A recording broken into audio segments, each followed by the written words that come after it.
All right. So our question for today comes from Discord from Outcast Mouse 13. And we thought this question tied in well to Paw Patrol the movie. And it's a pretty simple one, but pretty wide ranging. And it is, why do industries and governments hate competition? It's a good question. Jen, go ahead. It is a good question. It comes down to people generally will choose the path of least resistance. Okay.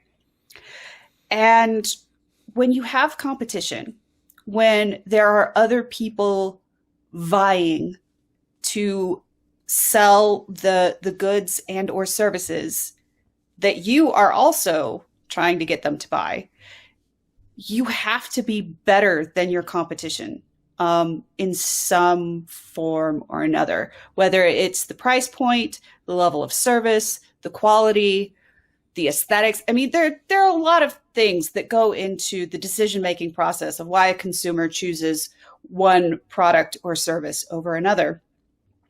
But you still have to be better than someone in order on at least one of those metrics in order for people to give you their money, which is what, companies are wanting to have happen. The profit incentive is there for a reason. So there's that for companies, right? The less competition there is in any particular space, the less hard the company has to work to get the money from the consumer.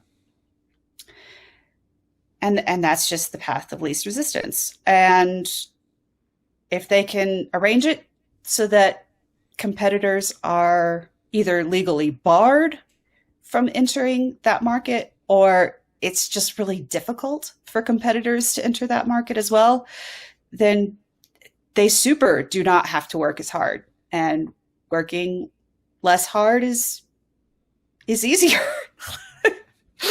Oh, goodness. I'm a communications professional, people.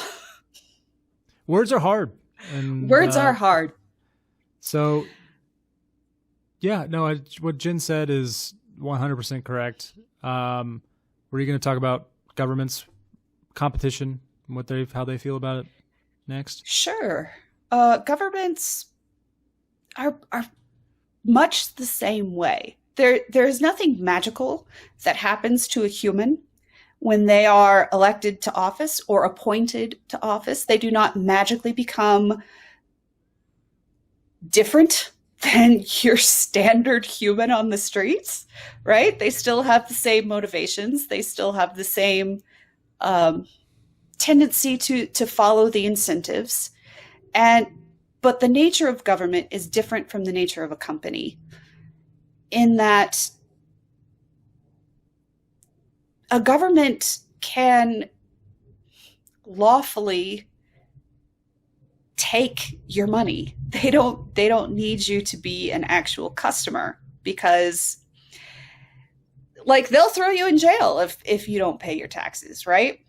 They can physically force compliance with what they're doing. So, but if there were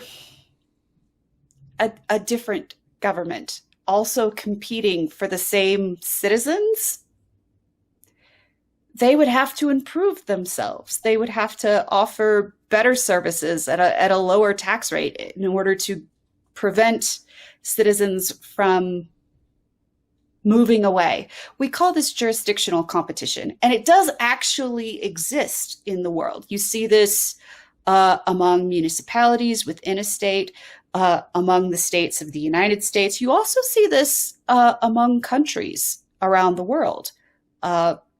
There's a reason that people want to immigrate to other nations. They see that government, that nation state, as superior to the nation state that they are currently inhabiting.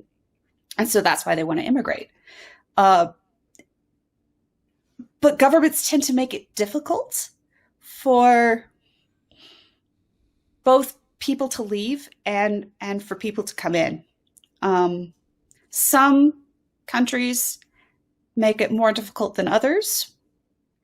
For all of the hullabaloo about immigration policy in the United States, it's still one of the most liberal immigration policies in the world. It's very, very difficult to immigrate to other countries, even like Canada. They have much stricter immigration policies than the United States does. So, which is why all of the threats of all of those A-list celebrities to move to Canada if fill in the candidate wins fill in the election are all pretty empty. Those are empty threats. But I mean, competition does exist in all of these spaces, but the desire to restrict competition exists because it makes life more difficult for the company or for the government. Mm-hmm. No, you're 100% right. And we see it all the time with companies trying to restrict competition and just give themselves a leg up. And a lot of times it's using the government to enforce that, which is what is called cronyism. And that is what a lot of people get confused with as capitalism, which is like not the same opposite. thing. Not the same. But what boggles my mind, I'm going to take this question a little bit different direction. What really is hard for me to grasp is that there's a couple examples that are happening pretty much right now in my sphere of interest, which are video games and sports. And if you don't know the situation, Madden, it's one of the biggest video game franchises in the world. It's NFL football, but they have an exclusive license to create simulation football games for the NFL. Now, these are both private businesses, but it's necessarily restricts competition. But there's another company could make a football game, a pro football game, but they couldn't have any of the NFL teams or players or anything like that. So it kind of dies on the vine. It's been proven to not really work. They've tried it before. It just doesn't work because people really want their favorite team to play with. Surprise, surprise. So EA has effectively cornered that market and taken away the competition. And not surprisingly, the games have continually gotten worse. And you see on Reddit, which is very liberal, very not just liberal, very socialist, very communist, just complain, we need competition in this space in video games. And I'm reading these comments and I'm thinking to myself, so competition is good for Madden, but it's not good for healthcare or education. Those are different, Paul. But, yeah. You know that they're different. That's pretty much the answer. Not really. That's sarcasm, kids, if you're just listening. But people intrinsically know that competition is good for the consumer. And it's weird to me that it's not applied across the board.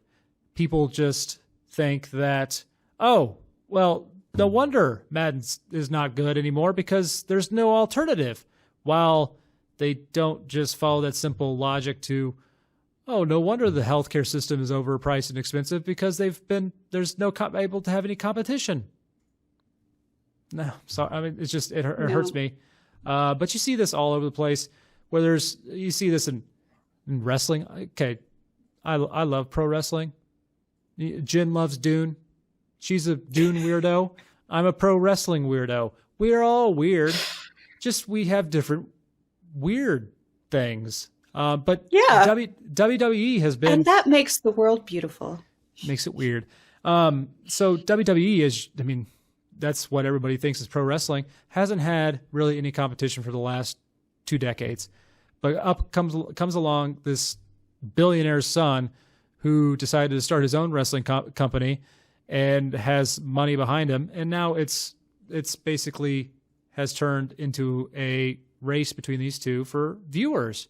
And guess who's winning? The consumers.